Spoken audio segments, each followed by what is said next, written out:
The galactic transit hub on station Kepler 442 processed over 10,000 beings daily.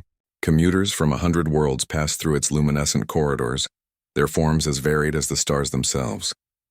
Among them, Akeem stood barely 4 feet tall, her chitinous blue exoskeleton gleaming under the artificial lights.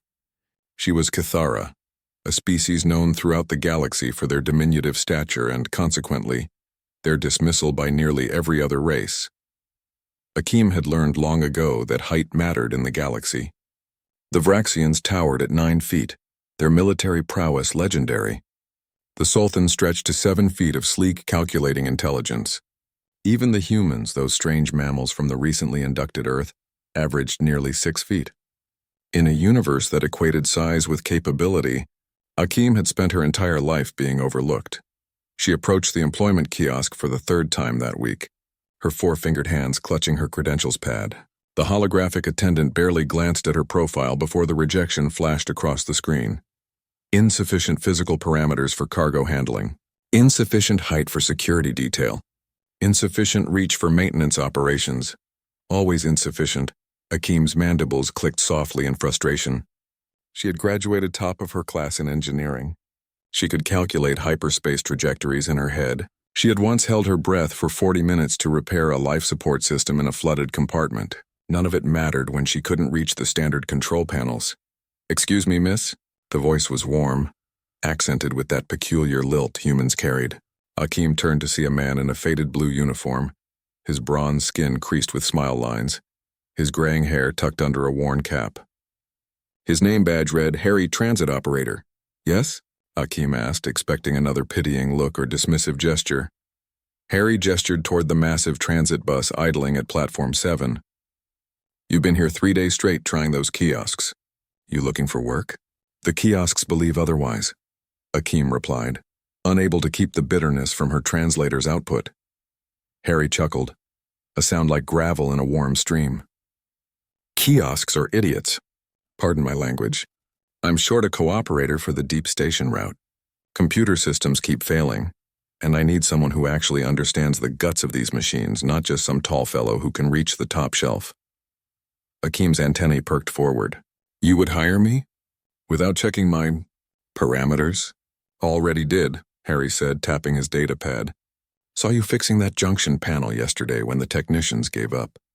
Took you 40 minutes and you did it right. They'd been trying for 6 hours.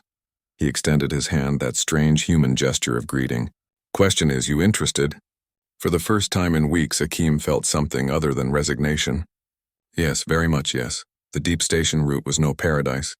It serviced the mining colonies in the asteroid belt, 8-hour round trips through debris fields and radiation pockets. The bus was ancient, a Kronos-class hauler that predated modern safety standards. Harry piloted while Akeem learned the systems, and she quickly discovered why he needed her. The ship didn't just need an operator. It needed a miracle worker. 3 weeks into the job, disaster struck.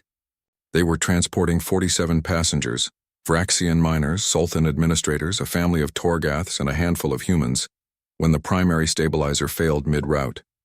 The bus lurched violently, throwing passengers against their restraints. Warning klaxons shrieked through the cabin. "Stabilizers gone." Harry shouted over the noise, fighting the controls. "We're caught in the asteroid drift. Impact in 4 minutes." The passengers erupted in panic. A Vraxian security officer, 8.5 feet of trained soldier, tried accessing the emergency manual override. His massive hands couldn't fit into the cramped access panel designed for beings half his size. "It's impossible," he roared. "The panel's too small." Akeem was already moving. She grabbed her toolkit and squeezed into the maintenance crawl space beneath the deck, a tunnel barely 2 feet high. Behind her, she heard Harry's steady voice calming the passengers, buying her time she might not have. The crawl space was a nightmare of exposed wiring and leaking coolant. Akeem's small frame navigated through gaps that would have trapped any other species. She reached the stabilizer core just as another impact rattled the ship. 3 minutes. Her 4 fingers worked with precision, disconnecting the failed unit and rerouting power through the secondary systems.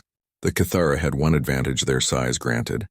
Their neural processing speed was twice that of most species.